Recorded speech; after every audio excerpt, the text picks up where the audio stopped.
मनुष्य चाहे कितना भी प्रयास क्यों ना कर ले, कितना भी प्रयत्न क्यों ना कर ले, उसे अपने कर्मों का फल तो भोगना ही पड़ता है।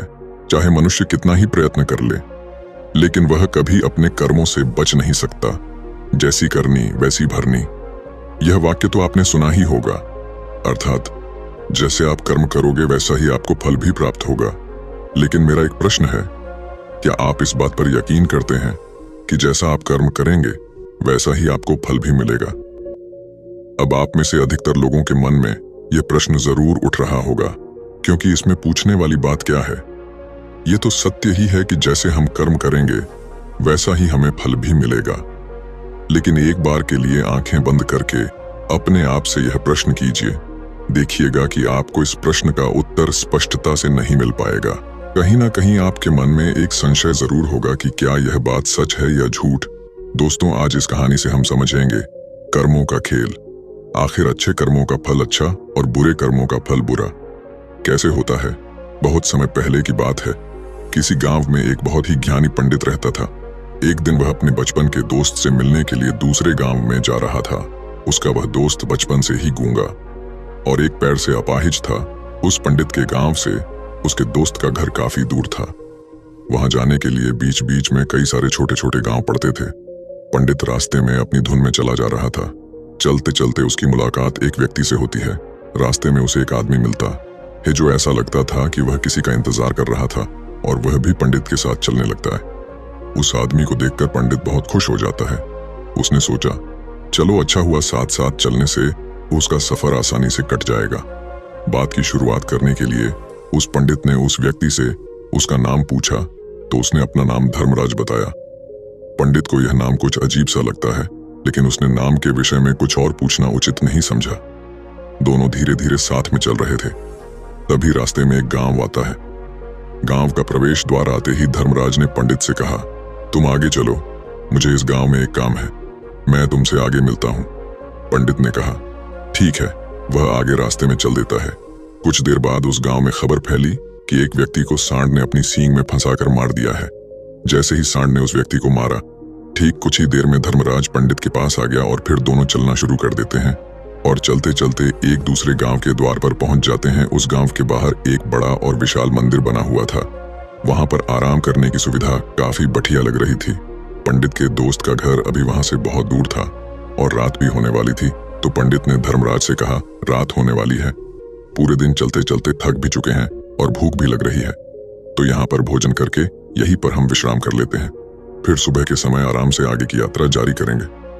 धर्मराज ने कहा, ठीक है, मुझे इस गांव में किसी को कुछ जरूरी सामान देने जाना है, तुम भोजन करके आराम करो, मैं बाद में आकर भोजन कर लूंगा। इतना कहकर वह वहां से चला जाता है। लेकिन उसके जाने के कुछ समय बाद, कुछ ही देर बाद धुआं उठता हुआ दिखाई देता है और देखते ही देखते पूरे गांव में आग लग जाती है।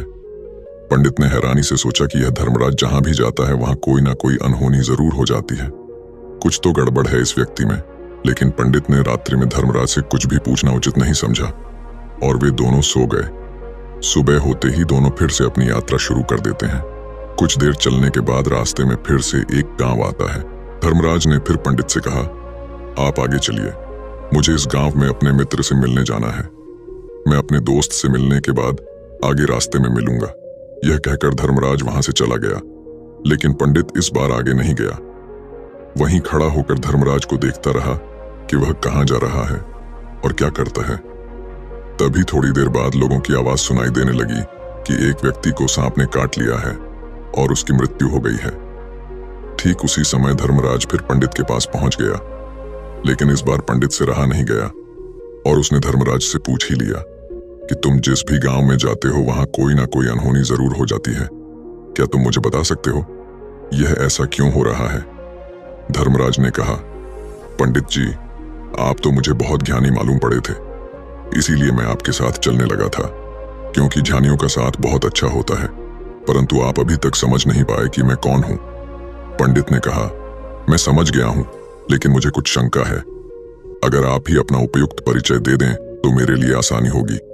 तब धर्मराज ने जवाब दिया कि मैं यमदूत हूं और यमराज की आज्ञा से उन लोगों के प्राण हरण करता हूं जिनकी उम्र पूरी हो चुकी है। हालांकि पंडित को पहले से ही इस बात की आशंका थी, फिर भी धर्मराज के मुंह से यह बातें सुनकर वह घबरा गया लेकिन वह हिम्मत करके पूछता है कि अगर तुम सच में यमदूत हो तो मुझे बताओ, अगली मृत्यु किसकी है? धर्मराज ने जवाब दिया, अगली मृत्यु तुम्हारे उसी मित्र की है जिससे तुम मिलने जा रहे हो, और उसकी मृत्यु का कारण भी तुम ही बनोगे। ये बात सुनकर पंडित सहम गया और सोच में पड़ गया कि अगर सच में यह धर्मराज यमदूत हुआ तो उसकी बात भी सच होगी, और उसके कारण मेरे बचपन के सबसे अच्छे मित्र की मृत्यु हो जाएगी। तो सबसे अच्छा तो यही होगा कि मैं अपने मित्र से मिलने ही ना जाऊं, कम से कम मैं उसकी मृत्यु का कारण तो नहीं बनूंगा। धर्मराज ने मुस्कुराते हुए कहा, तुम जो सोच रहे हो वो सब मुझे पता है, मगर तुम्हारे अपने मित्र से मिलने न जाने से नियति नहीं बदल जाएगी। तुम्हारे मित्र की मृत्यु तो निश्चित है, और वह अगले कुछ ही पलों में घटित होने वाली है। महाकाल के मुंह से ऐसी बातें सुनकर पंडित को झटका लगा, क्योंकि महाकाल ने पंडित के मन की बातें पढ़ ली थीं, जो कि एक सामान्य व्यक्ति के लिए संभव नहीं है। अब पंडित को विश्वास हो गया कि यह धर्मराज सचमुच में यमदूत ही है। जब पंडित को यह पूर्ण विश्वास हो गया कि धर्मराज जी यमदूत हैं तो वह घबरा गया। वह अपने मित्र की मृत्यु का कारण नहीं बनना चाहता था, इसलिए वह पलटकर अपने गांव की तरफ वापस जाने लगा। लेकिन जैसे ही पंडित वापस जाने के लिए मुड़ा, उसने देखा कि उसका मित्र तेजी से उसकी तरफ चला आ रहा है, जो कि पंडित को देखकर अत्यंत प्रसन्न दिखाई पड़ रहा था। अपने मित्र के आने की गति को देखकर पंडित को ऐसा लगा कि जैसे उसका मित्र काफी देर से उसका ही पीछा कर रहा है, लेकिन वह बचपन से ही गूंगा था और एक पैर से लंगड़ा भी था। इसीलिए न तो वह पंडित को आवाज देकर रोक पाया था और न ही उस तक पहुंच पा रहा था। लेकिन जैसे ही वह पंडित के पास पहुंचा, अचानक ही जमीन पर गिर पड़ी और तुरंत ही उसकी मृत्यु हो गई। पंडित हक्का बक्का होकर धर्मराज की ओर देखने लगा, जैसे कि वह पूछना चाह रहा हो कि आखिर क्या हुआ। धर्मराज पंडित के मन में उठ रहे प्रश्नों को समझ गया और बोला, तुम्हारे मित्र ने पिछले गांव में ही तुम्हें देख लिया था और वे वहीं से ही तुम्हारा पीछा कर रहा था, लेकिन गूंगा और लंगड़ा होने की वजह से वह तुम तक नहीं पहुंच पाया। उसने अपनी पूरी ताकत लगाकर तुम तक पहुंचने का प्रयास किया, लेकिन बुढ़ापे में बचपन जैसी ताकत नहीं होती, इसलिए दिल का दौरा होने के कारण उसकी मृत्यु हो गई, क्योंकि वह तुमसे मिलने के लिए अपनी सीमाओं को तोड़कर तुम्हारे पीछे भाग रहा था। इसलिए अपने मित्र की मृत्यु का कारण भी तुम ही कहलाओगे। अब पंडित को पूर्णतः यह विश्वास हो गया था कि धर्मराज एक यमदूत है और उसका कार्य जीवों के प्राण हरना है। लेकिन पंडित एक ज्ञानी व्यक्ति था, वह यह भी जानता था कि मृत्यु पर किसी का वश नहीं है, सबको एक ना एक दिन मरना ही है। यही सोचकर उसने अपने आप को संभाल लिया। लेकिन अचानक ही पंडित के मन में अपनी मृत्यु के बारे में जानने की इच्छा हुई, इसलिए उसने धर्मराज से पूछा कि जब मृत्यु मेरे दोस्त की होनी थी तो तुम शुरू से ही मेरे साथ क्यों चल रहे थे? यह प्रश्न सुनकर धर्मराज जोर से हंसा और बोला, मैं तो हर पल हर क्षण सभी के साथ चलता हूं, किंतु लोग पहचान नहीं पाते, क्योंकि लोगों के पास अपनी समस्याओं के अलावा किसी और व्यक्ति, वस्तु या घटना के बारे में सोचने समझने या उसे देखने का समय ही नहीं होता। पंडित ने कहा, तो क्या तुम यह बता सकते हो कि मेरी मृत्यु कब, कहां और कैसे होगी? महाकाल ने कहा, हालांकि किसी भी सामान्य जीव के लिए अपनी मृत्यु के बारे में जानना ठीक नहीं है, क्योंकि कोई भी जीव हो या जानकर, वह अपनी मृत्यु के बारे में जानकर बहुत दुखी हो जाता है। हालांकि तुम जानी व्यक्ति मालूम पड़ते हो, और तुमने जिस तरीके से अपने मित्र की मृत्यु को सहन कर लिया है, उसे देखकर लगता है कि तुम अपनी मृत्यु के बारे में जानकर भी दुखी नहीं होंगे। महाकाल ने कहा, तो सुनो, तुम्हारी मृत्यु आज से ठीक 6 महीने बाद आज ही के दिन किसी दूसरे राज्य में फांसी लगने से होगी, और सबसे हैरानी की बात तो ये होगी कि तुम स्वयं ही खुशी से उस फांसी को स्वीकार कर लोगे। इतना कहकर धर्मराज वहां से चला गया, क्योंकि अब धर्मराज के पास पंडित के साथ चलते रहने का कोई कारण न था। इसके बाद पंडित ने अपने मित्र के शरीर का अंतिम संस्कार किया और यथाशक्ति उसके क्रियाकर्म करके अपने गांव वापस आ गया। लेकिन कोई व्यक्ति कितना भी ज्ञानी क्यों ना हो, अपनी मृत्यु के बारे में जानकर दुखी तो होता ही है, और मृत्यु से बचने का कोई ना कोई उपाय भी खोजता है। तो पंडित ने भी वही किया। क्योंकि पंडित विद्वान था, इसलिए उसकी पहचान उस राज्य के राजा तक थी। पंडित ने सोचा कि राजा के पास तो कई सारे ज्ञानी मंत्री हैं, वह मेरी मृत्यु से संबंधित समस्या का कोई ना कोई समाधान निकाल ही लेंगे। पंडित यही सब सोचता हुआ राज दरबार में पहुंच जाता है और राजा से सारी घटना के बारे में बताता है। राजा ने अपने मंत्रियों को सारी समस्या बताई और उनसे सलाह मांगी। अंत में सभी ने विचार विमर्श करके कहा, अगर पंडित की बात सही है तो उसकी मृत्यु भी 6 महीने बाद ही होगी, लेकिन मृत्यु तो तब होगी जब वह किसी दूसरे राज्य में जाएगा। यदि वह किसी दूसरे राज्य में जाए ही ना तो मृत्यु ही नहीं होगी। मंत्रियों की यह सलाह राजा को भी सही लगी। इसके बाद पंडित के रहने की सारी व्यवस्था महल में ही कर दी गई और राजा के आदेश के बिना उस पंडित से किसी को भी नहीं मिलने दिया जाता था। लेकिन पंडित कहीं भी आ जा सकता था ताकि पंडित को यह न लगे कि वह राजा की कैद में है। परंतु पंडित डर के मारे स्वयं ही कहीं आता जाता नहीं था। धीरे धीरे महीने गुजरते गए और पंडित की मृत्यु का समय नजदीक आने लगा और अंततः वह भी दिन आ गया जिस दिन पंडित की मृत्यु होनी थी। तो जिस दिन पंडित की मृत्यु होनी थी उसकी एक रात पहले पंडित डर के मारे जल्दी ही सो गया ताकि जल्दी से वह रात बीत जाए और अगला दिन आ जाए ताकि उसकी मृत्यु टल सके। यही सोचकर वह जल्दी सो जाता है।